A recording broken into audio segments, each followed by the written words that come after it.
শুভ সকাল বন্ধুরা, তোমরা কেমন আছো? আশা করি সবাই ভালো আছো, আমিও ভালো আছি। আমি মানসী তোমাদের সাথে নিয়ে চলে এসেছি রান্নাঘরে। বাইরে চলছে অঝোরে বৃষ্টি, আর দুদিন ধরে আবার একটু বৃষ্টি আরম্ভ হয়েছে, আবহাওয়াটা একটু ঠান্ডা হয়েছে বন্ধুরা।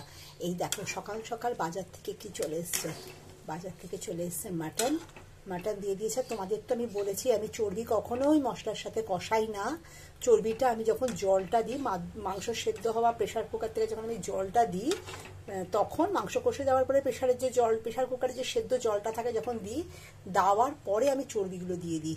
চর্বিগুলোই আলু আর মাংসর সাথে সেদ্ধ হয়। আলুগুলো গোটা গোটা রেখেছি এরকম, দিয়ে চর্বিটা দিয়েছি, তাতে চর্বিটা খুব সুন্দর থাকে, একদম গলে যায় না, অথচ নরম হয়ে যায়। খাওয়ার সময় যারা চর্বি খেতে ভালোবাসে তারা পায়, না হলে কি হয় চর্বিটা ঝোলের মধ্যে গলে যায়, ঝোল ঠান্ডা হয়ে গেলে চর্বিগুলো জমে থাকে, একদম বিচ্ছিরি হয় খেতে।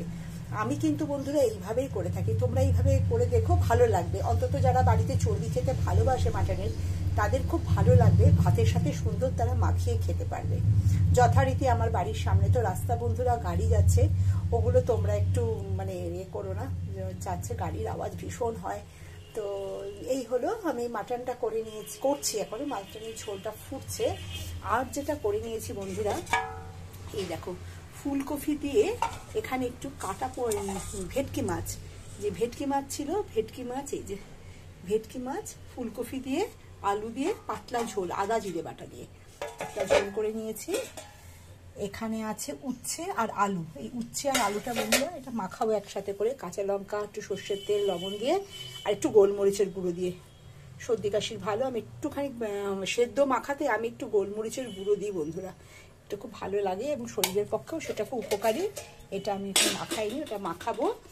আর করে নিয়েছি বেগুন ভাজা, ইচ্ছা আছে একটু ডাল করতেও পারি, আর না হলে তো এই যা আছে এই দিয়ে হয়ে যাবে। আর এখানে তো গরম গরম ভাত হয়েই গেছে বন্ধুরা, ভাত তো হয়েই গেছে। এই অবধি এখনো অবধি রান্না হয়েছে, আর পুরোটা সম্পূর্ণরূপে ভিডিওর মাধ্যমে তোমাদের কাছে আমি অবশ্যই নিয়ে আসবো। যখন খেতে বসবো তার আগে তো অবশ্যই তোমাদের কাছে আমি নিয়ে আসবো বন্ধুরা।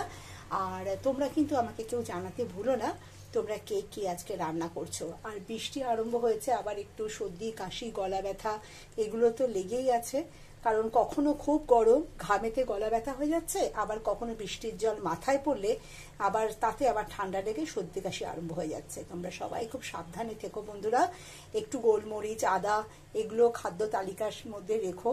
সকালবেলা যারা আদা চা খেতে পারে, একটু আদা দিয়ে চা, রান্নাতে একটু আদা গোলমরিচের ব্যবহার এগুলো একটু করতে থাকো বন্ধুরা। আশা করি এটা শরীরের পক্ষে খুব উপকারী পাবে। আর জল পাড়ালে পায়ে এখন একটা ইচিং মতন, একটা চুলকানি মতন হচ্ছে বৃষ্টির এই জলে, এর জন্য পায়ের যত্ন নিও, আর যতটা সম্ভব শুকনো থাকার চেষ্টা করো। বাড়িতে বয়স্ক বাচ্চা এবং নিজেদেরও সুস্থ রাখার চেষ্টা করো। সুস্থ থেকো সবাই বন্ধুরা, দেখতে থাকো আমার পরবর্তী ভিডিও। তোমরা সবাই ভালো থেকো, সুস্থ থেকো।